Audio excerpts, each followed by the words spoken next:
Now, this is espresso and this is a glass of water. So, धेरै जसो मान्छेले मलाई सोधिरहेको हुन्छ कि why people serve a glass of water with espresso. अनि धेरै जसोले के भन्नुहुन्छ त्यो पानी चाहिँ espresso खाइसकेपछि खाने हो कि त्योभन्दा अगाडि. Now here's the thing. Normally espresso सँग पानी किन दिन्छ because सबै जस्तो क्याफेटेरियामा त्यो चाहिँ एउटा स्ट्यान्डर्ड हो.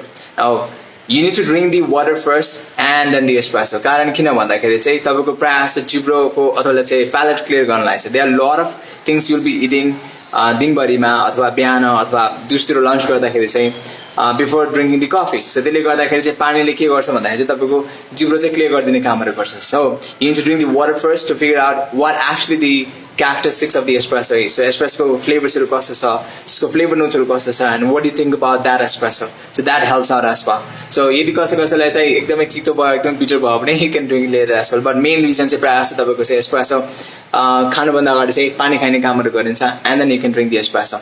So that's a quick idea guys. I hope that helps as well. Thanks so much for watching this video. I'll see you next time with the next post. Take care of yourself.